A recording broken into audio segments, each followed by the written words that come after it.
హల్లెలూయా. మన ప్రభు అయిన యేసుక్రీస్తు నామములో మరొకసారి మీకు శుభములు చెప్పడానికి అనుదిన ధ్యానం మీరు వీక్షిస్తున్నారా? ఆశీర్వదించబడుతున్నారా? లైవ్లో వీక్షిస్తున్నారా? మీకు అనుకూలమైన సమయాల్లో వీక్షిస్తున్నారా? మీరెవరికైనా షేర్ చేస్తున్నారా? మీరు నిజంగానే వాక్యం ద్వారా దీవించబడుతున్నారా? మీరు ఏ దేశాల్లో, ఏ ప్రాంతాల్లో, ఏ పట్టణాల్లో, గ్రామాల్లో నుండి వీక్షిస్తున్నారని తెలుసుకోవాలని ఆశగా ఉందండి. మరి ఇప్పటికీ ఎన్నో రోజుల నుండి 2200 రోజులు పైబడి మీకు వాక్యాన్ని క్రమం తప్పకుండా అందిస్తున్నాం కదా. మరి మీరు ఆధ్యాత్మికంగా బలపడితే కనీసం ఆ విషయాన్ని మీరు తెలియచేస్తే ప్రభునందు మరింత ప్రోత్సాహకరంగా ఈ పరిచర్య కొనసాగించడానికి సహకరించబోతారు. ప్రతిరోజు చెప్తున్నాం కదండి, 954041 నెంబర్కి. మీరు ఒక ఇతర దేశాల్లో ఉంటే 91001008 నెంబర్కి టెక్స్ట్ లేక వాయిస్ మెసేజ్ ద్వారా వాట్సాప్ పంపించండి. ఇంతవరకు ఎప్పుడు పాపకపోతే మరి ముఖ్యంగా ఖచ్చితంగా ఈరోజు తెలియజేస్తారు కదా. చిన్న ప్రార్థన. పరిశుద్ధుడా, నీకు వందనములయ్యా. నీ మాట ఊరకి రాదన్నావయ్యా. రొట్టెలు నీటి మీద వేయము, ఒక రోజు అది తేలుడు అన్నట్టు నా మాట ఊరకనే తిరిగి రాక విత్తనము భూమిలోనికి వెళ్ళి ఎలా ఫలిస్తుందో అలా మనుషుల హృదయాలలో నీ వాక్యము క్రియ జరిగిస్తుందన్నావు కనుక దేవా, సమయమందును అసమయమందును వాక్యమును ప్రకటించడానికి ప్రయాసపడుతుండగా ఈ మాటలు ఎవరెవరు వింటున్నారో వారి హృదయాలలో క్రియ జరుగుటకు సహాయం చేయమని క్రీస్తు నామములో అడుగుచున్నాను తండ్రి, ఆమేన్. హల్లెలూయా. అది కాదండి, A to Z అంటారు. అంటే ప్రారంభం నుంచి చివరి దాకా మనుషుల జీవితానికి A to Z ఏది కావలసినా మీరేదో ఎన్సైక్లోపీడియాకో, ఇప్పుడు వచ్చిన టెక్నాలజీతో ఉన్న ChatGPTకో, ఇంకేవేవో సైట్స్ ఉన్నాయి కదా, అక్కడికి వెళ్ళి అడుక్కోవాల్సిన పని లేదు. అవి చెప్పేవన్నీ సగం నాలెడ్జ్. ఇదిగో సత్యాన్ని చెప్పేది జీవితానికి అనునయించుకోవడానికి ప్రయోజనకరమైన మాటలతో నింపబడిన గ్రంథం పరిశుద్ధ గ్రంథం. పరిశుద్ధాత్మ చేత ప్రేరేపించబడి రాయబడిన గ్రంథం. నా జీవితంలో అయితే నా సమస్యలన్నిటికీ నేను దేవుని వాక్యం దగ్గరికే వెళ్తాను. ఆయన వాక్యం ద్వారా చక్కగా మాట్లాడతాడు. పుట్టిన ఒక స్కానింగ్ రిపోర్ట్ లాగా స్కాన్ ఇస్తే సరిపోదు. మళ్ళీ ఆ స్కాన్ తీసుకెళ్ళి డాక్టర్ దగ్గరికి వెళ్ళి మనం ఏం ట్రీట్మెంట్ తీసుకోవాలని అడగాలి కదా.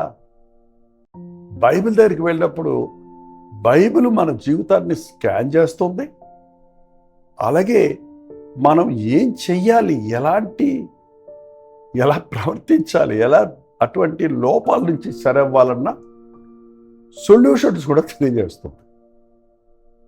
అందుకే పరిశుద్ధ గ్రంథం క్రియాత్మకముగా పనిచేసేది. వాక్యము చదవండి, ధ్యానించండి, మీ ఆధ్యాత్మిక జీవితంలో ప్యూరిఫై అయిపోతుంది. బైబిల్ హృదయం గురించి ఎక్కువ మాట్లాడుతుంది. ఆ తర్వాత ఏంటి అని నేను గమనిస్తే నాలుకను గురించి మాట్లాడుతుంది. నాలుక ఉంది కదా, నాలుక ఎన్నో రుచులు చూడగలదు. తినటానికి, రుచి చూడడానికి మాత్రమే కాకుండా మాటలాడటానికి దేవుడు మనకు నాలుకనిచ్చాడు. మరి మన నోటి మాటలు ఎలా ఉన్నాయి? మన నోట్లో నుంచి వచ్చే మాటలు వినేవారికి ఏం జరుగుతుంది? మేల, కీడ? అవి హానికరమైన మాటలా, ప్రయోజనకరమైన మాటలా? అవి ఉప్పు వేసినట్లు కృపాసహితమైన మాటలా, లేక కఠినమైన మాటలా? సామెతలు కీర్తన 34లో సామెతలు కూడా చాలా ఉన్నాయండి. మరి తక్కువ సమయంలో అవన్నీ కవర్ చేయటం కుదరట్లేదు.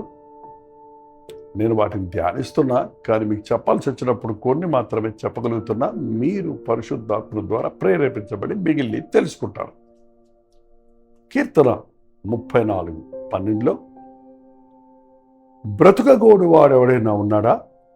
మేలు నొందుచు అనేక దినములు బ్రతుకగోడు వాడెవరైనా ఉన్నాడా? బ్రతకాలంటే మేలు పొంది మేలుగా సంతోషంగా బ్రతకాలంటే ఎవడైనా ఉన్నాడా? అట్లయితే వాడు చెడ్డ మాటలు పలుకకుండా నీ నాలుకను,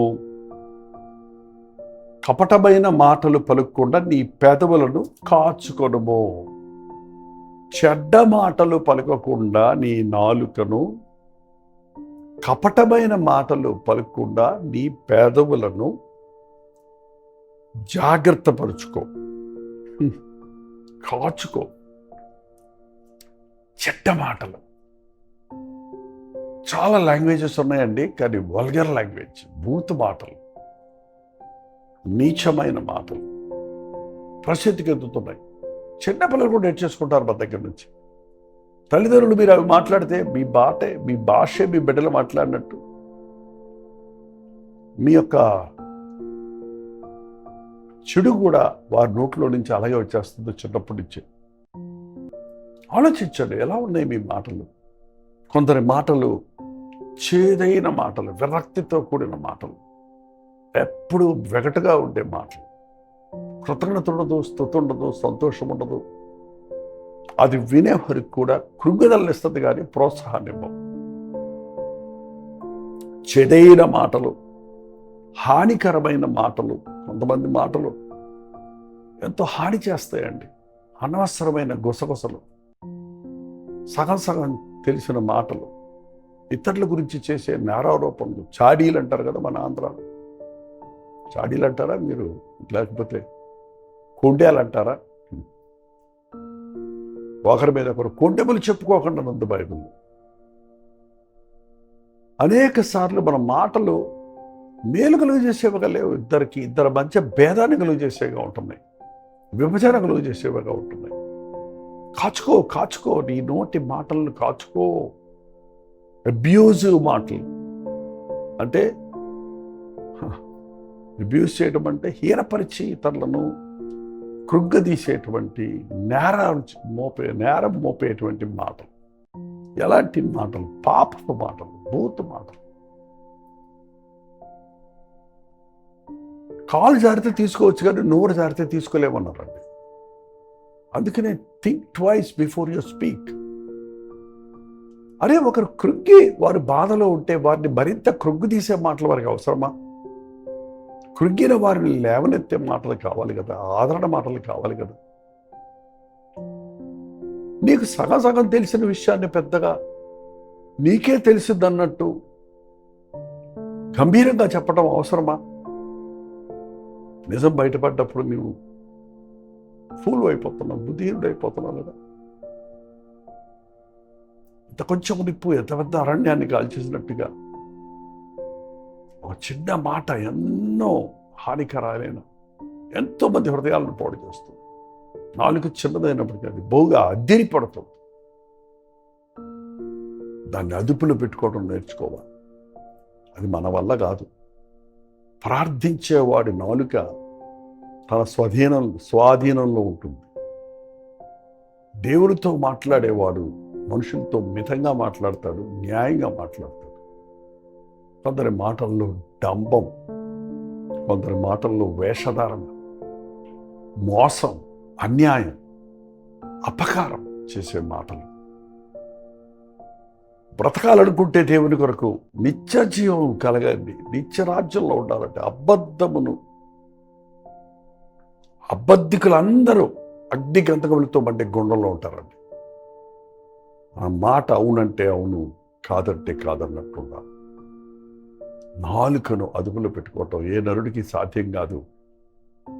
కానీ నీ సర్వ శరీరాన్ని ప్రభువుకు అంకితం చేసుకున్నప్పుడు, ఆయన బలిపీఠం మీద ఉన్న అగ్ని మన నాలుకను పరిశుద్ధపరిచినప్పుడు, నీ జీవన్ మరణాలు నాలుక వశం. మన నాలుక ద్వారా మనం జీవాన్ని పొందుకుంటాం, లేక మరణాన్ని పొందుకుంటాం. కాబట్టి మీ నాలుకను అదుపులో పెట్టుకోండి. రెండవది, ప్రభు చెప్పాడు, కళ్ళు లేకపోతే మనం ఎలా ఉంటామో కళ్ళు మూసుకుంటే మీకు అర్థమైపోతుంది. మత్తయి సువార్త 6వ అధ్యాయం 21వ వచనంలో 22వ వచనంలో, దేహమునకు దీపము కన్నే గనుక నీ కన్ను తేటగా ఉండిన యెడల నీ దేహమంతయు వెలుగుమయమై ఉంటుంది. దేహమునకు దీపము కన్నే. కళ్ళు పనిచేస్తేనే మనకి వెలుగు కనబడుతుందండి. వెలుగు అక్కడ ఉన్నా కూడా కనబడదు కన్ను లేకపోతే. వెలుగు మంచిది. వెలుగు ఏది ఏంటి మంచి చెడ్డలను తెలియచేసేది. దేవుడు మన కళ్ళనిచ్చాడు. ఎంతగా దేవుని కృతజ్ఞతలు చెల్లించాలి. ఒక కంటిని ఆర్టిఫిషియల్గా తయారు చేయాలంటే 250 టెలివిజన్ స్టేషన్స్, 250 టెలివిజన్ రిసీవర్స్ కావాలట. అంత పని మన కన్ను చేస్తుంది. అంత అద్భుతంగా మన కన్నుల్నిచ్చి కనులెత్తి ప్రభు వైపు చూడమంటే మనం భూ సంబంధమైన వాటి మీద మనసు పెడుతున్నాం. నీ కన్ను తేటగా ఉంటే నీ దేహం బాగుంటుంది. నువ్వు కన్ను చెడ్డ చూపులు చూసేవాడి హృదయం చెడిపోద్ది. వ్యభిచారపు చూపు చూసేవాడి హృదయం గబ్బైపోతాడు. నీ కన్ను తేటగా వచ్చు. గర్వాంధులు ఉంటారంట. గర్వంతో కళ్ళు పోగొట్టుకుంటారు. ద్వేషించేవాడు ద్వేషంతో వాడు ఏం చేస్తాడు? కన్ను మిన్న లేకుండా ప్రవర్తిస్తాడు. చూడండి, మన కన్ను తేటగా ఉండాలి. నీ కన్ను చెడ్డదైతే నీ దేహమంతయు చీకటమై ఉండదు. నీలో ఉన్న వెలుగు చీకటైతే 22వ వచనం చూడండి, 23వ వచనం చూడండి. నీ కన్ను చెడ్డదైతే నీ దేహమంతయు చీకటమై ఉండదు. నీలో ఉన్న వెలుగు చీకటి ఉండిన యెడల ఆ చీకటి ఎంతో గొప్పదంటే భరించలేనంతరు.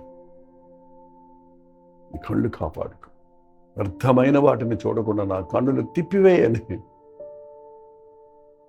దావీదు ప్రార్థన మనం నేర్చుకోవాలి. నా కన్నులతో నేను నిబంధన చేసుకున్నాను. నేను కన్యకను ఎలాగో చూతున్నా యోబు వలె మన కన్నులతో నిబంధన చేసుకోవాలి. There is sin and second look అంటారు. మనం యథావిధిగా ఏదో ఒకటి చూస్తాం, చెడుగు దాన్ని, ఆకర్షణంగా ఉన్నదాన్ని, అనవసరమైన దాన్ని. కానీ నువ్వు తేరి చూస్తే, మళ్ళీ ఆగి చూస్తే, మళ్ళీ రెండోసారి చూస్తే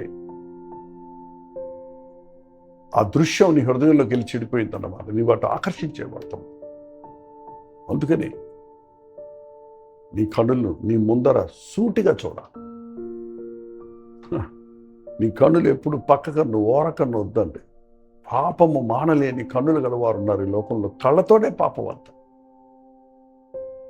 దేవుని బిడ్డల దృష్టి దేవుని మీద ఉంటుంది కనుక నిర్మలంగా ఉంటాయి, పరిశుద్ధంగా ఉంటాయి.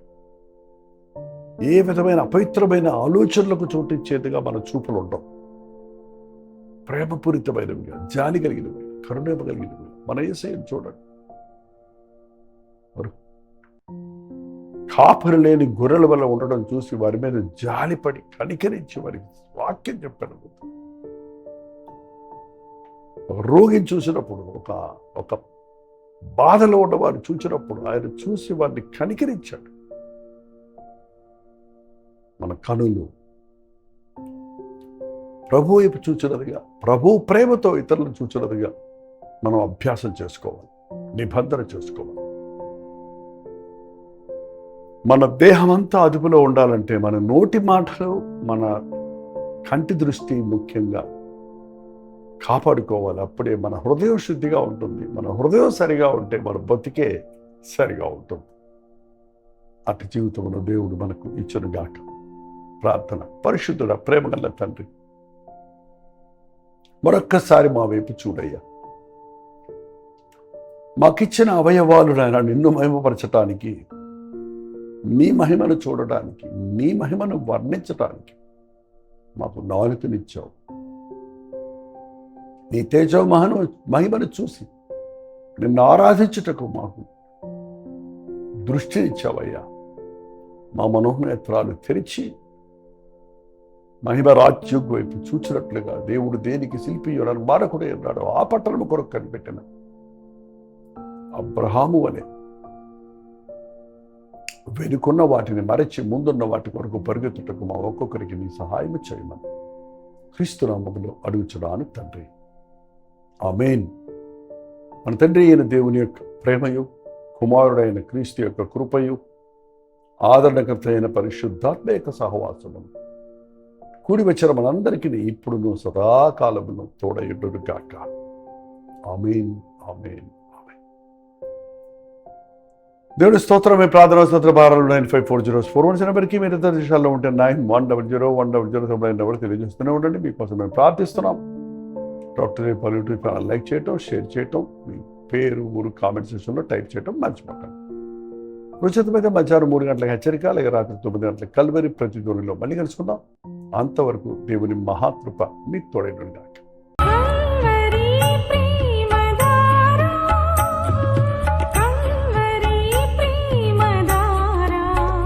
కల్వరి ప్రేమధార అనే మా ద్విమాస పత్రికను ఈ మధ్య త్రైమాస పత్రిక అంటే 3 నెలలకి ఒక్కసారి మాత్రమే ప్రింట్ చేయగలుగుతున్నాం.